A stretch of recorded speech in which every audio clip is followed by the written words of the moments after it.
All right. How's everybody doing out there? Welcome to the Callahan Training Group podcast. This is the first official episode. I wanted to start a podcast here as if there's not enough of them out there, but I wanted another way for me to be able to relay information out to the public, out to my people, be able to sit here and discuss topics, whether it's normal topics or whatever the hot topic is. There's always something going on in the shooting world, but my whole purpose today was to start the podcast and get talking to everybody and introduce myself, introduce my company, and go from there. My name is Sam Callahan. I've owned Callahan Training Group since 2016. I've been full-time since like 2018 with the business. I am a competitive shooter by nature, but I can't say trade because I don't get paid doing that. I get paid as a professional coach. I coach firearms full-time. I run a range up in the Poconos. Shout out to my range, Double Eagle Outdoors.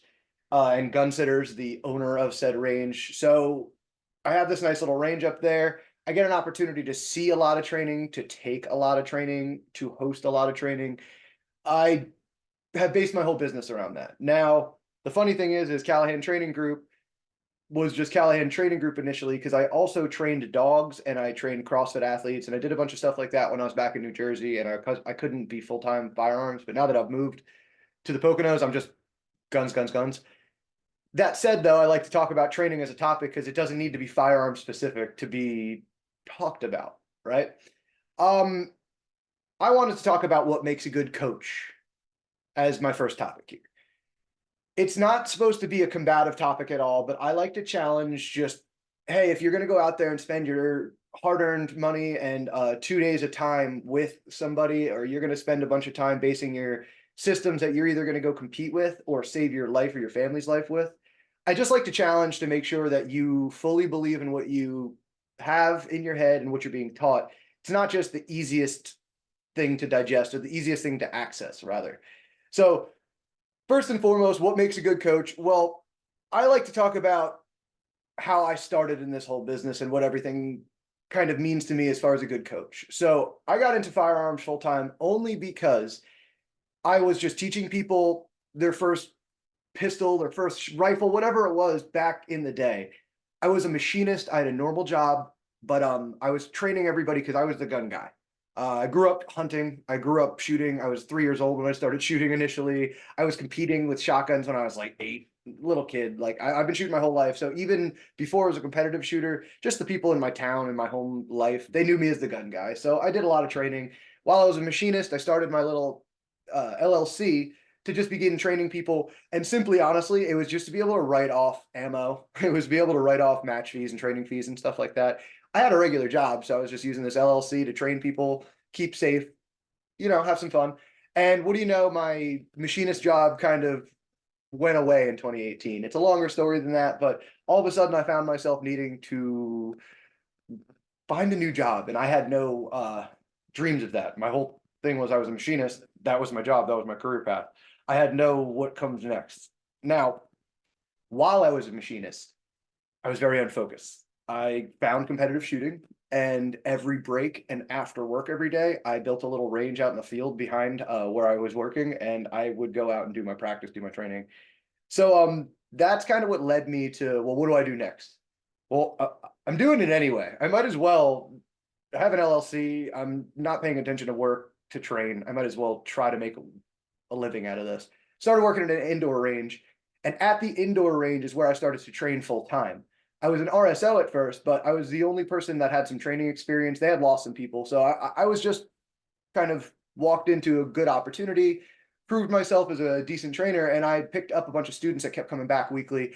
And what they relayed to me is not only did I have good information and I could speak well, there's a lot of people out there who could speak well, but all my training was based in reality. It was based in real things. We can put metrics, numbers, timers to it. And I gathered this, say, dozen or so people that would come twice a week, every week, and just train up at this indoor range. Now, when I left the indoor range, they came with me, but not by design. So I left the indoor range to go out on my own, and I did it very amicably. It wasn't like a screw you guys. I gave them almost a month heads up, and I was like, hey, I'm going to go out on my own. I don't want to get paid hourly. I don't want to work at an indoor range anymore. I appreciate the opportunity. What happened was 2 weeks, 3 weeks later, I started seeing this trickle in of those dozen people that I used to train at the indoor range coming to my outdoor range now.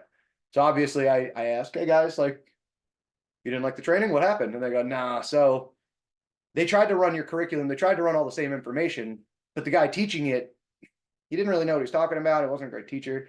So it was kind of funny to me. I had a realization. I was like, oh, okay.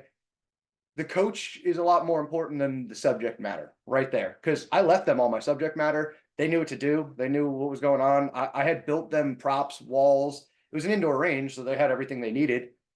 I was the only thing that left. A bunch of people left with them. They lost a bunch of their VIP members. They lost a bunch of their training people. And I went, wow, okay, so maybe there's something about this. Maybe I can coach for a living. Maybe I can do this. But more than anything, why were they coming to me? Well, I was a subject matter expert in what I was teaching. That's what I figured out. I was a pistol subject matter expert. That's what they were looking to me as. Now, I was a 3-gun competitor, so rifle and shotguns fall into it, but pistol is what I was teaching primarily, and pistol still is what I teach primarily. The big thing was I could draw from not only the theory of everything, because we could all go and take an NRA course. Everybody can go on YouTube now, go on Reddit, and read themselves into a professional. But the practical side of the theory was there. I went to a competition once a week, maybe twice a week. I was at a match all the time. I was constantly out there training. I didn't really have an ego involved as much as I like to win. Even if I'm just doing a drill, I like the hit factor to go up. I don't care about what it looks like or how it feels. I was always data driven. So the theory and the practical pushed together for me, and I was easily able to relay that to all my people. And it made me realize, all right, well then, if you're going to coach anything, if you're going to be an instructor on anything, that's first and foremost what separated a good and a bad instructor. It's just the ability to not only have the theory, but the practical side at the same time. So that's going to be my first little thing that I like to go into here that starts to piss people off, but I don't mean it to. It's just it's just a challenge. It's just a challenge in the way people think. I believe every instructor out there, if you're going to hire an instructor and they're going to be a subject matter expert in something, they need to be out there either competing or fighting actively at a high level. Otherwise, they're just being a good orator. They're being a good speaker. Now, that's a big problem to me because I see that a lot now. There's a lot of instructors online. There's a lot of instructors out there that have these little core groups and work out of these indoor ranges that they take a class and then they filter it through their own mouth and then they repeat said instructor's class to their students without really having an understanding. Now, good for them for training, good for them to actually like disseminate good information, but the practical application is a problem. If you're going and taking a JJ class and then you don't go to matches and you're just talking attack control and you're just mimicking JJ or Ben Stoker or any of these guys, then you don't know what you're really talking about. You don't really have any application. You took a class and now you're copying more or less. Now you're doing it not in the sense of trying to take credit, but the problem is there's not a lot of accountability in that. You don't really know what works or doesn't work. Doesn't work being the key thing. If you know what works, we could all go online and read, well, if you squeeze the trigger straight to the rear while not moving the sights, that's what works. We know what works. When things don't work, how do you fix them for your students? How do you fix them for your people? Well, if you have no practical application, meaning you've not actually gone and competed or fought, how do you identify? How do you find those shortcomings? How do you explain it to those people? How do you contextualize this, I guess, theory that we're talking about? How do you actually put it into context? Well, I have done it this way is a great answer. I took this class and this guy said it this way is not a good answer. I'm sorry, because we could all go on YouTube. We can all go online now. The information is not new information anymore. That is a big thing that I've been pushing is we're in this world of, it's no longer like novelty. There's no new information out there. There's no like, whoa, that's a great idea. It's just taught in a more efficient manner. It's coached in a more efficient manner, meaning it's fixed more efficiently, or it's relayed in a better manner now. We've used it so many times. I have 10 times as much information out there so I can teach the same thing 10 different ways. That's what makes a good coach, right? It's not that I have to go and start inventing new words. There's another big contentious point of mine is there's a lot of instructors out there that are taking things like attack control and what is Ben Stoker's reactive and predictive shooting. They're taking all these words and they're like, how do I copy exactly what they're saying without using the same words? It's great marketing, brilliant. good for you. I understand what you're doing. But as a coach, as somebody who's supposed to be relaying information and having some accountability to your people, that is nonsense. That is absolute nonsense. You need to go out there and you need to actually prove that I'm a subject matter expert in the thing I'm teaching. Otherwise, you have no business teaching it other than from a very basic standpoint. If you're going to stand there and say, this is basic 101 gunfighting, this is basic 101 competitive shooting, this is basic 101 performance, basic 101, have at it. That's great. You could relay the basic to the person who's never heard it before, because that's what you are. You're a step above it. If you've just taken a class and heard about it, but not applied it, well, you're just a step above. You've just heard about it. You haven't applied it yet. You haven't done anything else. You don't understand it. So if you're going to teach the basics, that's great. I fault no one for that.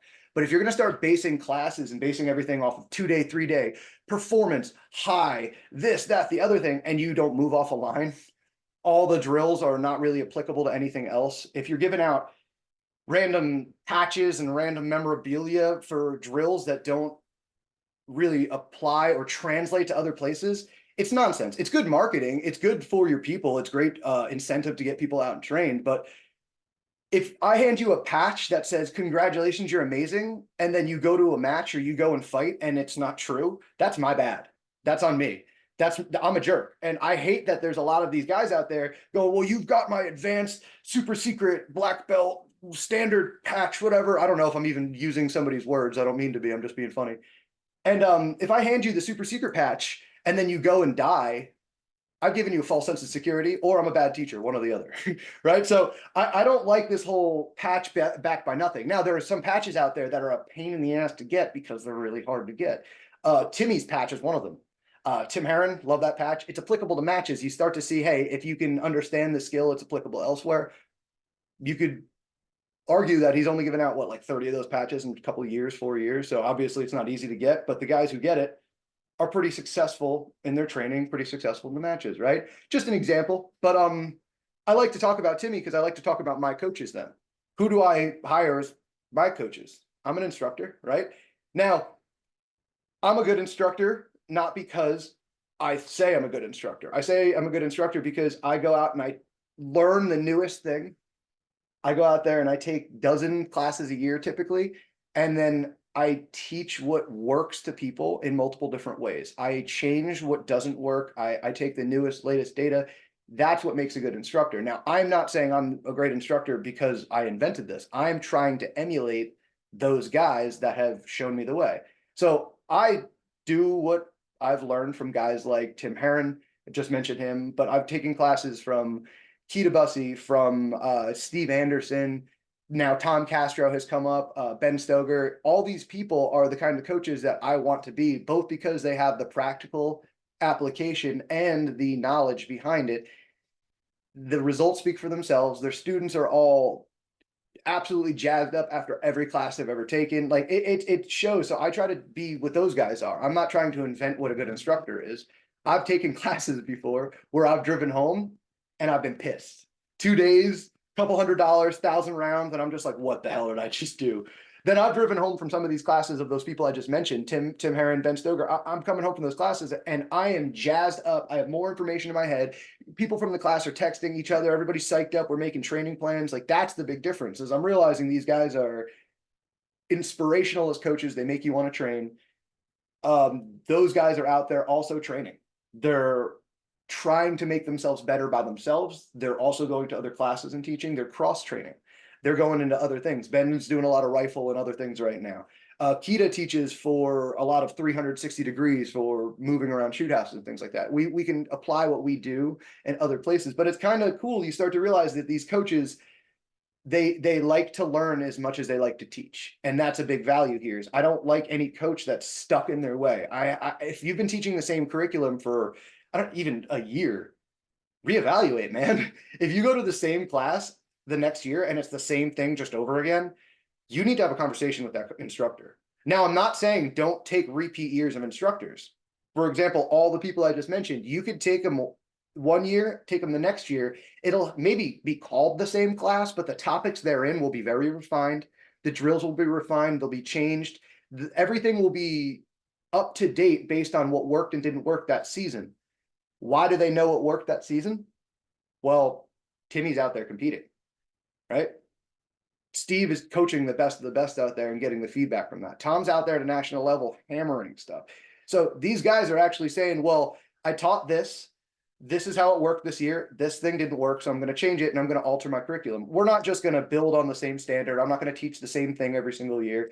So these guys, they stay inside of their own subject matter lane when they're teaching, but they step out of it often to train. That's a big thing to me.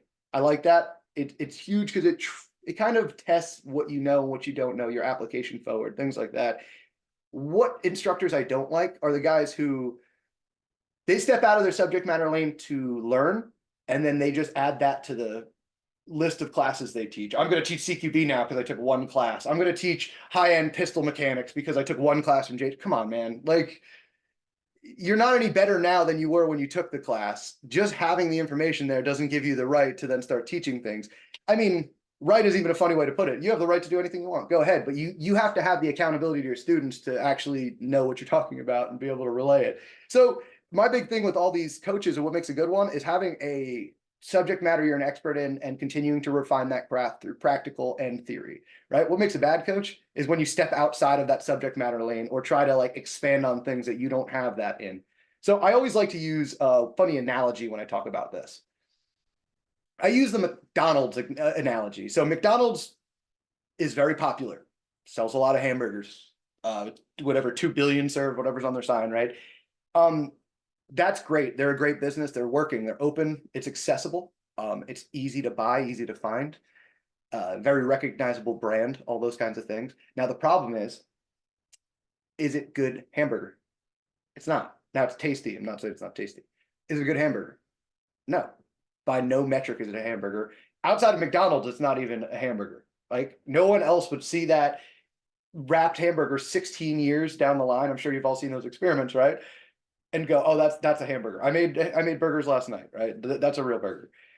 Now, the analogy I'm getting at is there's a lot of coaches out there, a lot of instructors out there, a lot of guys who do this full time, who their branding is very popular. They do 1.5 million of sales a year, blah, blah, blah, blah, blah.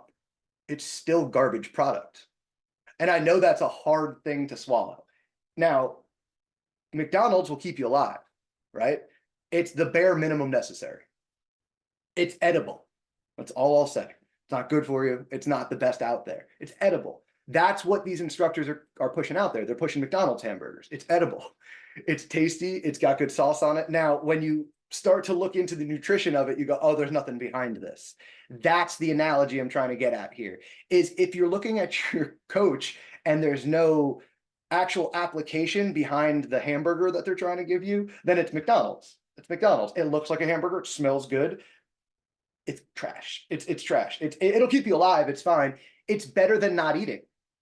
So there's what I'm trying to say is I would rather you go to a McDonald's instructor and shoot. I'd rather you go and get into it.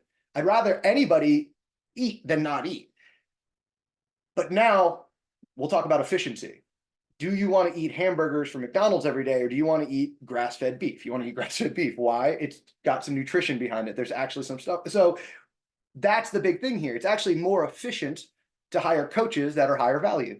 It's higher, maybe higher cost, and not even anymore. The crazy thing is these McDonald's coaches are more expensive and they'll take more of your time and more of your ammo than say a Ben Stoker would or a Tim Herron would. But Ben Stoker, Tim Herron, that's like Wagyu beef. You can go out there and get some real value out of it. You can get some nutritional data out of it. You could actually get something out of it. The other guys will fill you up for that day. It's like Chinese food. You'll be filled, and then 20 minutes later, you'll be like, what the hell did I just eat? Nothing. That's your drive home. You're driving home making sense of that class, and you're like, oh, I can't really use that anywhere other than his super secret drill that we did from the 7-yard line. Well, I don't care if you can do a super secret drill from the 7-yard line if you can't come out and shoot at least an A-class level, if you can't fight to a high competency level at a shoot house or on mats. Like, it doesn't matter if you can pass a test based in all this information, but you can't then do it, right?